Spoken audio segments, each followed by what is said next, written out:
So first of all, when we're looking at these triangles, and you're going to get these questions on their own, and you'll have to say, okay, can I use SOHCAHTOA or the Pythagorean theorem?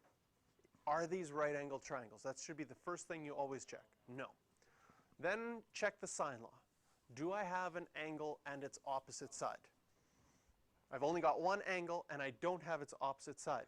What sometimes people do is they say, oh, I'll just do a squared plus b squared equals c squared to find the other side.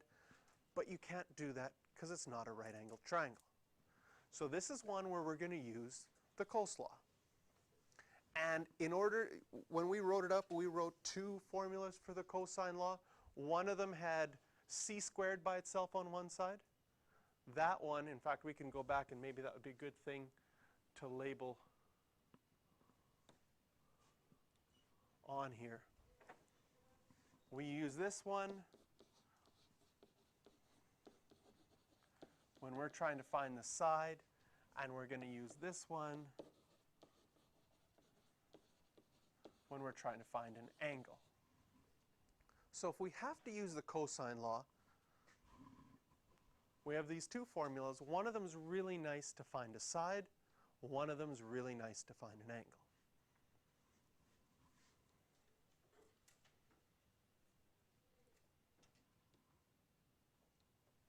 Uh-oh.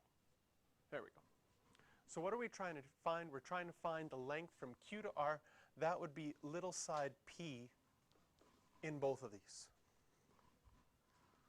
So when we go, we're going to use our formula to find a side. Now, originally on our formula sheet, it's going to be written with A, B's, and C's. But now our question has got P, Q's, and R's. It's got different letters. Again, I'm going to say we're not going to worry about what the letters are. We want to solve for this side.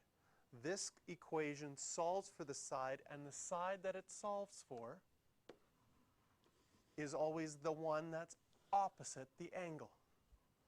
So notice we have 31 degrees. So the one opposite that is side P. That means that it doesn't matter which one's A and which one's B. So you'll have 10 squared plus 17 squared minus 2, 10, 17 cos. And angle C is 31 degrees. And the nice thing about this is you can type it into your calculator all at once.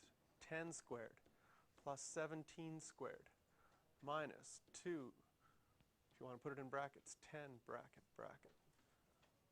17 bracket, cos 31. And push enter. I'm just going to do a quick check. On my mode, I'm in degrees. So we get 97.56. What does that equal?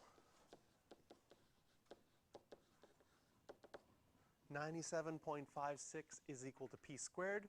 So if you want to solve for P, you just square root both sides. So I'm going to square root my answer, and I get 9.87. Does it say to round to the nearest tenth? 9.9 centimeters. So the cosine law is really quite easy to use, because if you're finding a side, you just plug in everything that you have. You'll have to take a square root after you evaluate it, and you go from there. Part B,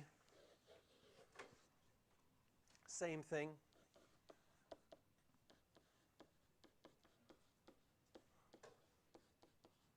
The nice thing about this question here is only the angle has changed to 131.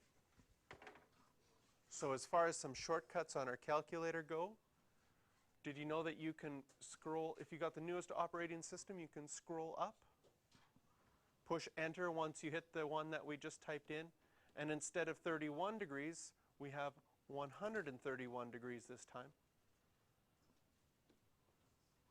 And now we get 612.06 square root that answer, and we get 24.7.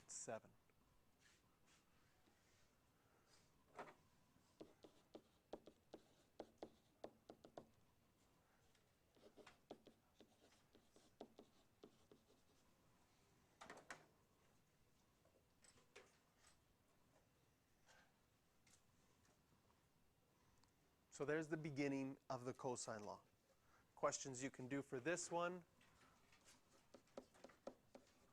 are 3, 4, and 6.